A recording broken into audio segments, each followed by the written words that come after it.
Tetapi dari catatan yang kita lihat uh, sedikit ya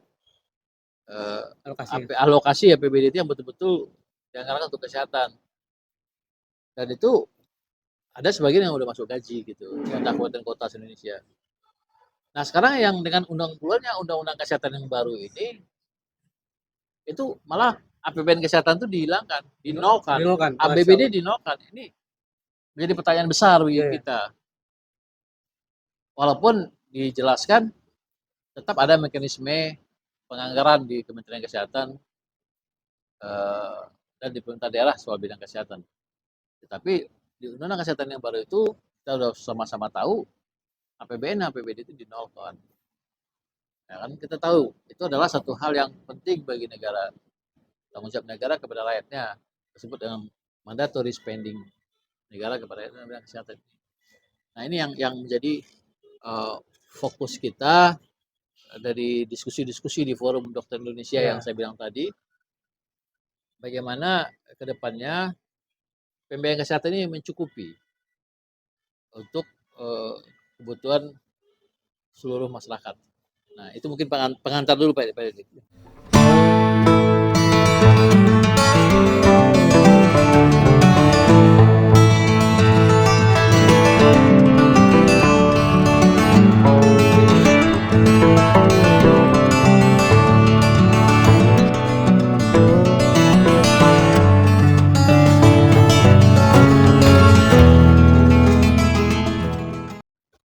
Assalamualaikum warahmatullahi wabarakatuh, Sobat Riomek. Kembali kita podcast di Riomek TV. Kali ini kita bersama Dr. Zul Asbi, SPB, MKes, MH. Ya, Pak Dokter. Ya. Pak Dokter, beliau pernah menjadi Ketua ID Pekanbaru, terus Ketua ID Riau 2 periode, dan mengelola admin forum komunikasi dokter Indonesia. Beliau juga penulis di berbagai media lokal dan nasional. Alhamdulillah beliau juga salah satu calon ketua umum ID ya Pak ya. Alhamdulillah udah toko bidang kesehatan ya Pak ya. Alhamdulillah. Insyaallah. Amin insyaallah. Baik, kali ini kita coba mengulas kesehatan khususnya pembiayaan kesehatan Pak ya. Ya. Gimana Pak kira-kira? Oh ya. Terima kasih Pak Dede. Ya. Assalamualaikum warahmatullahi wabarakatuh. Assalamualaikum. Ya, sebagaimana tertulis dalam Undang-Undang Dasar 1945 di pembukaan 1945, negara ini bertujuan untuk mensejahterakan rakyat, mensejahterakan kehidupan bangsa. Salah satu poin daripada kesejahteraan itu adalah kesehatan, pendidikan dan ekonomi ya. Ya. Nah, dasar dari semua itu menurut saya ada dua, yaitu adalah kesehatan dan pendidikan. Nah, masalah kesehatan ini memang akhir-akhir ini dengan adanya program JKN ya, sudah semakin banyak masyarakat yang tertolong untuk bisa mendapatkan pelayanan kesehatan yang baik. Namun dengan berjalannya waktu, dengan berjalannya teknologi kedokteran, dan juga dengan berkembangnya berbagai macam jenis penyakit, pembiayaan kesehatan ini harus menjadi fokus pemerintah untuk bisa menjamin semua masyarakat Indonesia itu dapat berobat tanpa terhalang oleh pembiayaan. Ya katakanlah misalnya Riau ini, ya dengan pendapatan Provinsi Riau ini, menurut saya harusnya semua masyarakat ini punya kartu BPJS. Walaupun sekarang sudah banyak kabupaten kota yang sudah hampir full coverage ya, artinya hampir semuanya punya BPJS sampai 95%. Tapi kita masih mendengar adanya masyarakat yang tertunda pengobatannya Ya. oleh karena kartu BPJS-nya mati atau dia penerima bantuan iuran tetapi tiba-tiba kartunya tidak aktif lagi. Ya. Gitu. Menurut saya itu tidak boleh terjadi.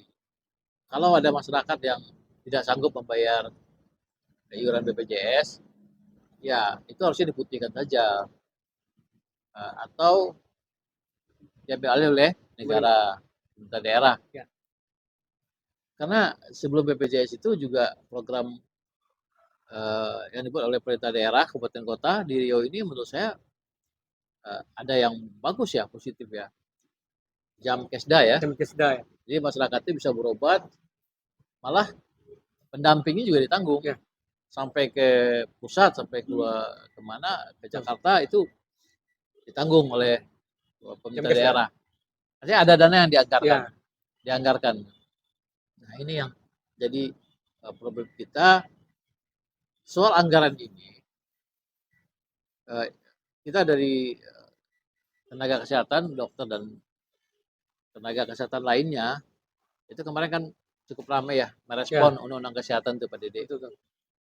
Di mana kita waktu itu mengusulkan APBN kesehatan tuh yang dulu 5%, kita harapkan naik menjadi 10%. Ya. Di luar gaji. Oh ya. Di luar gaji. 10% di luar gaji. Di luar gaji. Nah, untuk APBD itu 10% di luar gaji.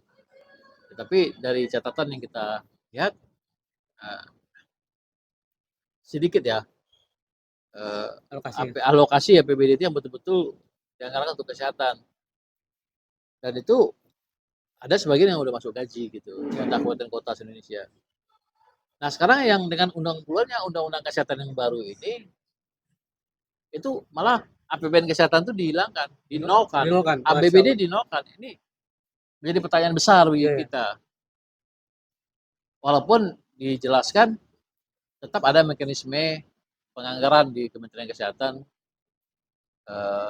dan di pemerintah daerah soal bidang kesehatan. Tetapi di undang-undang kesehatan yang baru itu kita sudah sama-sama tahu APBN dan APBD itu dinolkan. Ya kan kita tahu itu adalah satu hal yang penting bagi negara, tanggung jawab negara kepada rakyatnya, disebut dengan mandatory spending negara kepada rakyatnya bidang kesehatan. Nah ini yang menjadi fokus kita dari diskusi-diskusi di Forum Dokter Indonesia yang saya bilang tadi, bagaimana kedepannya pembiayaan kesehatan ini mencukupi untuk kebutuhan seluruh masyarakat. Nah, itu mungkin pengantar dulu Pak Edi.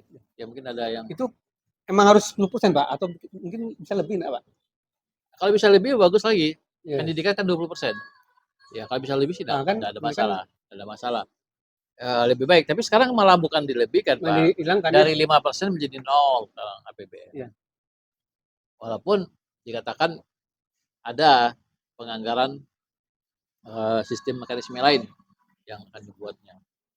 Nah itu yang mau saya sampaikan. Nah, saya mau bicara soal sedikit tentang program JKN ya. Program JKN.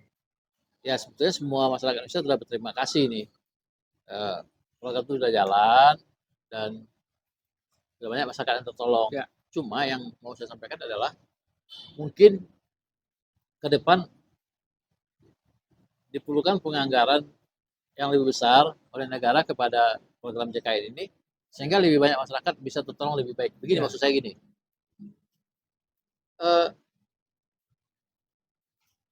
Sebetulnya kalau kita dengar lihat ya di rumah sakit ya itu uang BPJS itu dibayar oleh negara ke rumah sakit itu berdasarkan hitungan inasi bijis namanya. Jadi ada satu konsep namanya inasi bijis, nanti Bapak bisa lihat lah nanti inasi bijis apa. Di mana dibayarnya berdasarkan grup diagnostik. Jadi grup jadinya kalau sakit kepala batuk ini sekian, kalau apa itu sekian, usus buntu pokoknya sekian gitu loh. Sementara kadang-kadang ada beberapa penyakit yang tidak tercover dengan uang segitu gitu. Ada rumah sakit yang nyampein ke saya untuk operasi bedah otak, dia menghabiskan uang lebih dari 200 juta. Sementara dia hanya tercover dibayar negara itu kepada inasi bijis itu Nombok berarti. hanya 60 sampai 100 juta. Dia nembok. Lalu orang mengatakan, ya kan nggak semuanya rugi kan juga ada untung gitu loh. Kan dia cashback namanya. Cashback itu artinya kalau kita jual dagang di pasar tuh jual kopi untung, jual lontong rugi misalnya. Tapi nanti ujung-ujungnya Subsidi silang ya. subsidi silang. Itu konsep pembayarannya itu cashback. Jadi yang saya mau katakan adalah bahwasanya diperlukan anggaran yang lebih besar di setiap negara untuk membayar program JKN ini. Sehingga pasien itu bisa terlayani dengan baik, mendapat pengobatan, pemeriksaan, dan penerasan yang lebih baik. Saya contohkan begini. Simpelnya NSBGS begini Pak, biar mudah dipahami ya. Kalau saya punya rumah makan, saya jual nasi goreng. Lalu harga nasi goreng saya itu modalnya ya. Modal nasi goreng saya itu adalah Rp10.000. Maka saya jual ke pembeli Rp15.000 ya. Nah, dan itu meningkat terus kan? Mungkin berapa tahun lagi harga nasi goreng itu modalnya jadi 12.000 atau jadi 11.000 atau kenaikan harga. Tetapi inasi bijis itu mematok. Pokoknya saya bayar 7.500 atau 8.000 aja. Mau nggak? Mau nggak? Gitu. Mau nggak ya. Nah, kalau kita katakan, oh Pak ini nggak cukup ini. Ya kan ini cashback. Artinya jual nasi goreng Anda rugi, tapi kan kopinya untung. Kan gitu katanya. Nah, akibat daripada uang itu tidak cukup, akhirnya terjadi penurunan kualitas nasi goreng. Iya. Ya, tapi nasi gorengnya tersedia juga, tetap. Tapi telurnya mungkin bagi 2 gitu. Terus setengah. Terus setengah. Begitu cara gampang memahami. Sehingga akhirnya rumah sakit harus berpikir keras nih. Rumah sakit nggak akan berani ngomong ini Pak. Saya ini mewakili rumah sakit juga. Masih akan berpikir keras bagaimana mengelola uang ini supaya cukup gitu loh untuk masyarakat. Jadi harapannya inasi bijis ini harusnya setiap 2 tahun itu direvisi Pak. Nah ini yang terakhir itu sudah cukup lama Pak. Berapa tahun tuh nggak direvisi. Itunya ulang lah. Itu yang ulang. Nah sekarang dengan ada peraturan yang baru dari pemerintah, itu dikatakan setiap 2 tahun akan direvisi. Sehingga sesuai dengan harga pasar gitu. Tidak memberatkan rumah sakit gitu. Nah kalau rumah sakit berat, tidak cukup uang dokter, perawat tuh di rumah makan jadi apa menurut Pak Dede? Di rumah makan.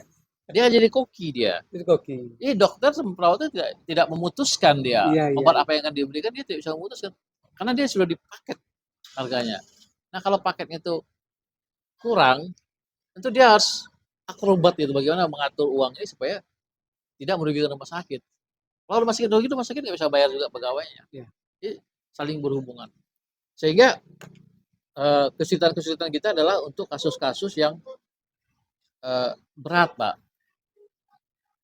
Kalau untuk kasus-kasus batuk pilek, diare, usus buntu, walaupun tipis-tipis, itu masih jalan lah.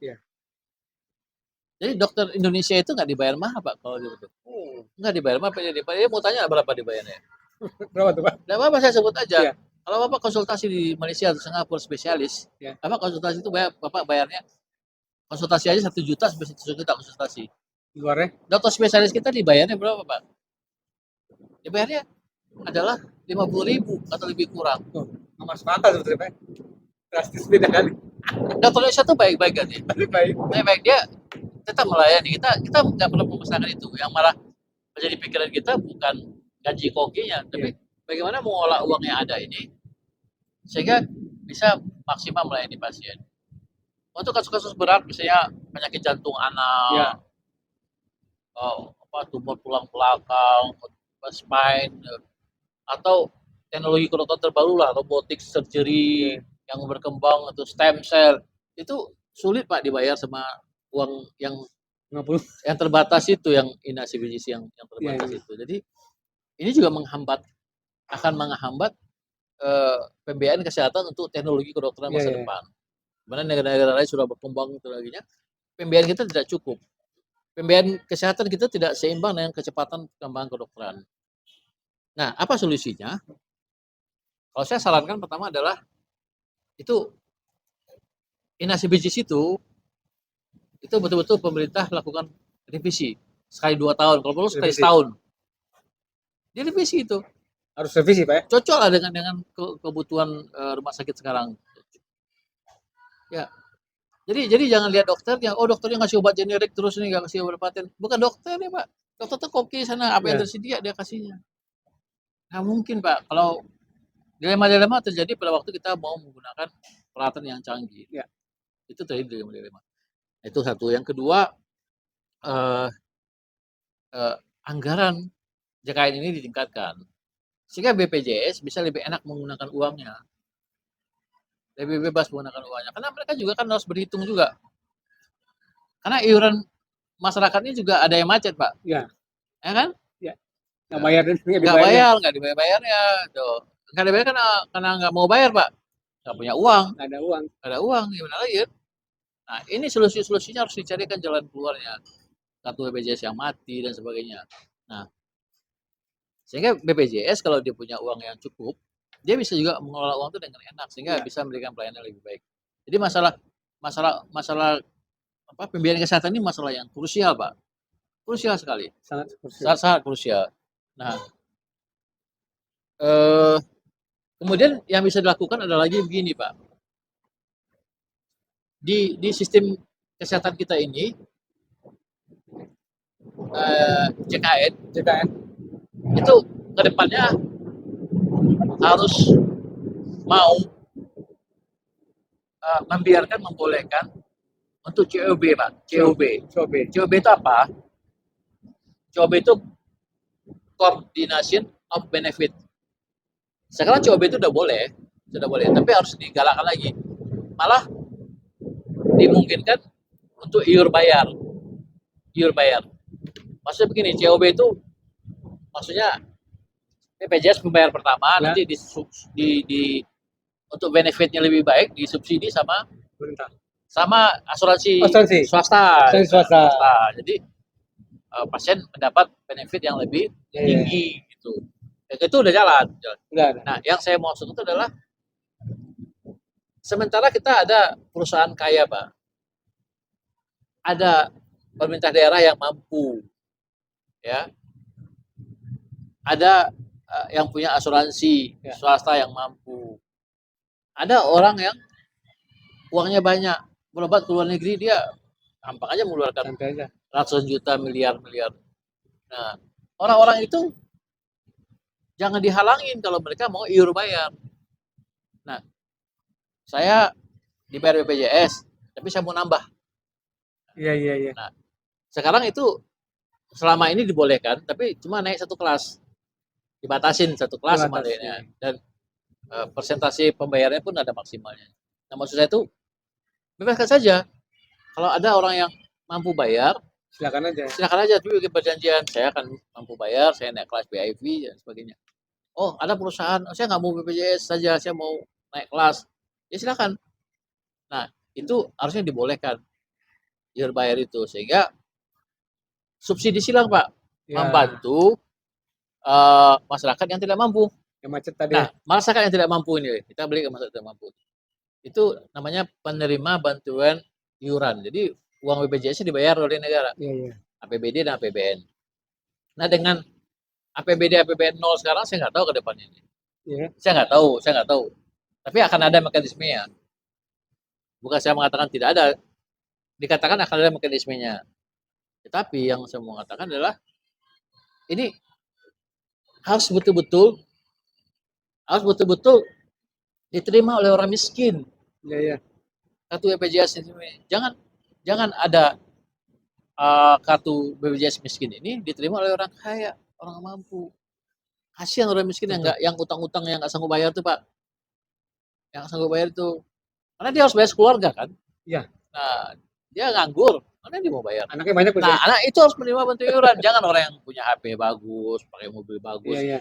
tapi berobatnya Iya, PBI. iya. Malu Iya lah. lah, Malu kan? iya lah. Oh, kita PBI, penampilan kaya tapi PBI. berobatnya PBI, bantuan iuran negara coba. Jangan terjadi itu. Jadi pemerintah harus menseleksi betul, mencek ulang. Karena kasihan kalau misalnya dia penerima bantuan iuran. Nah, ada teman saya cerita, dia penerima bantuan iuran. Dia epilepsi, Pak, kejang. Ya. Kan makan obat seumur hidup, anak-anak.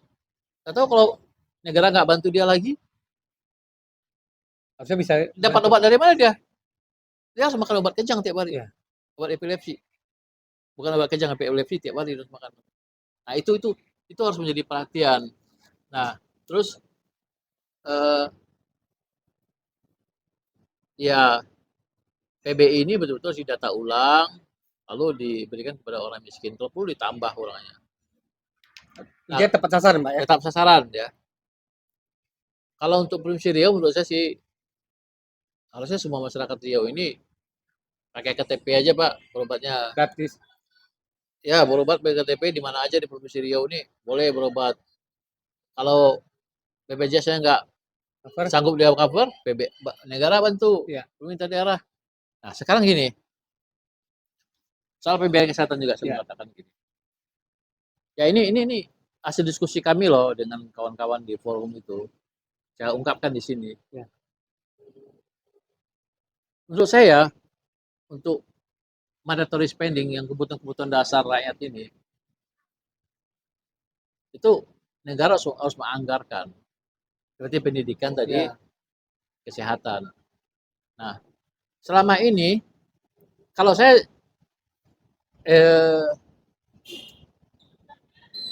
melihat BLUD itu ini pendapat pribadi ya. Kalau dihubungkan dengan pakar yang lain mungkin ada yang nggak sependapat sama saya.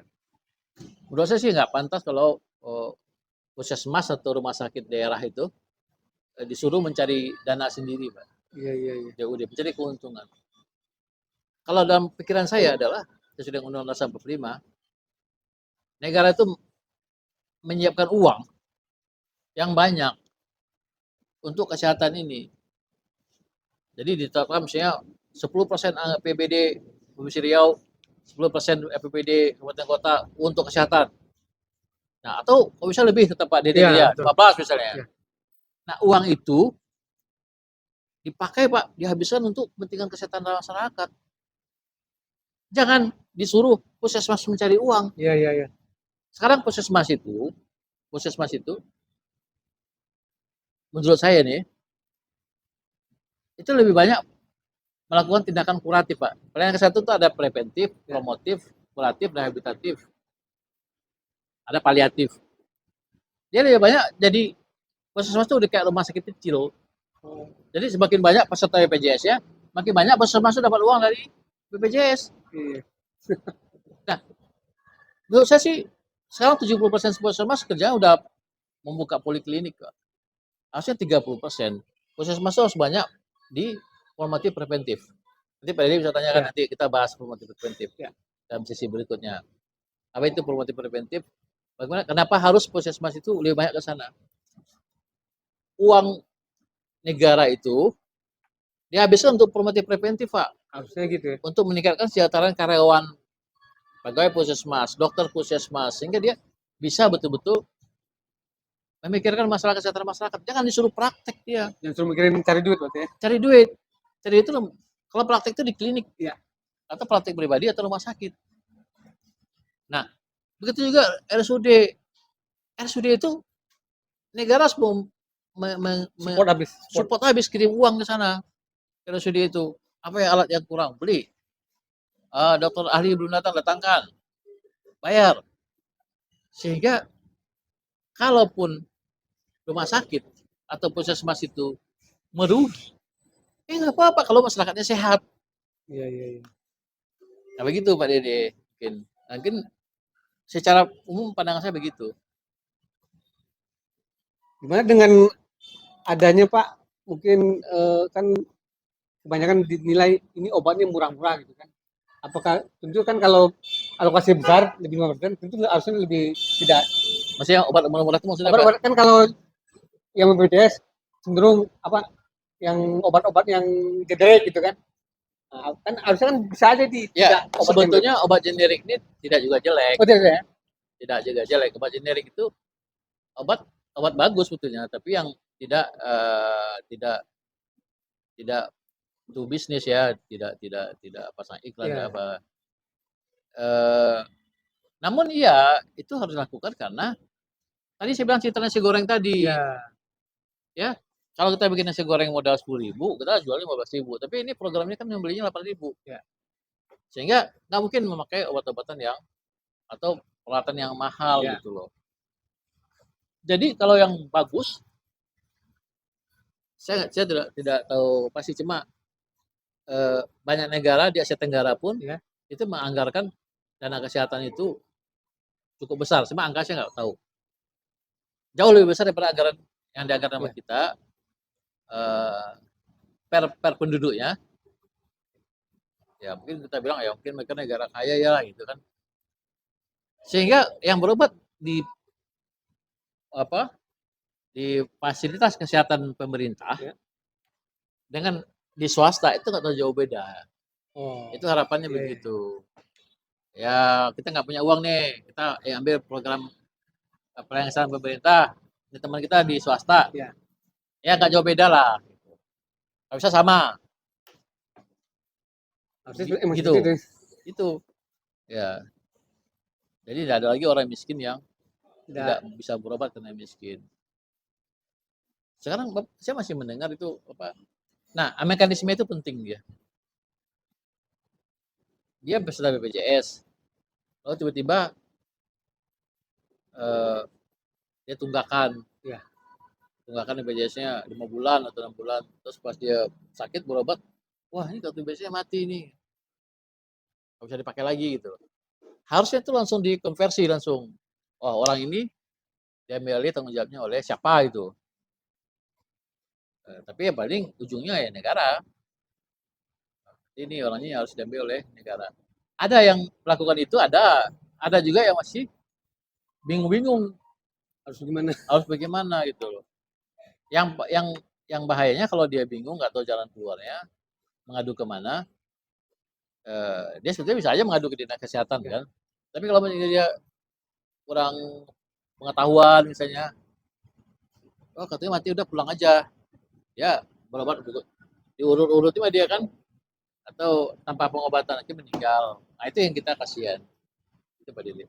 Selain revisi Ina Bigis tadi Pak, Inasi anggaran bijis, ya, ya. anggaran ditingkatkan ada lagi nggak kira-kira poin yang soal pembayaran kesehatan itu? Ya kalau yang besar itu tentang pembayaran kesehatan itu menurut saya negara harus selalu merevisi pembayaran kesehatan ini sesuai dengan perkembangan kebutuhan masyarakat akan kesehatan, perkembangan teknologi kedokteran. Ikutin zaman lah Pak ya. Ya, kedokteran dan harga juga. Sehingga tidak sulit bagi rumah sakit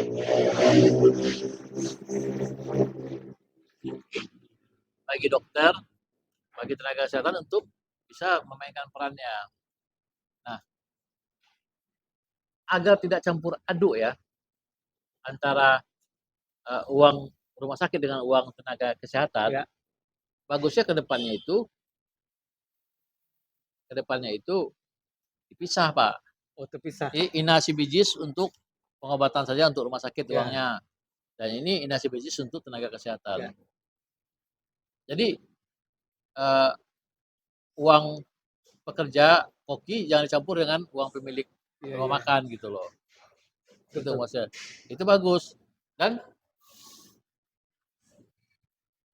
diberikan angka yang sebetulnya dokter Indonesia tuh menerima aja, dia dikasih 50.000 atau dikasih itu, tapi angka yang realistis lah Pak. Yang realistis sesuai dengan perkembangan zaman, Ya. kebutuhan hidupnya. Sehingga dokter-dokter itu atau perawat itu dia nggak perlu lagi cari tambahan di luar. Ya. Bisa fokus dia ke Fokusnya dia ngurus pasien. Nah, pula dia habis pulang kerja, dia ngojek lagi Iya, iya, misalnya iya. atau cari tambahan lain. Eh, sehingga dia betul-betul hidup matinya ngurus pasien Iya, aja. iya. Itu kalau kita pisahkan antara inasi BPJS rumah sakit dan PBN tenaga kesehatan. Iya. Harapan saya begitu kalau bisa. Nah, satu lagi terakhir tentang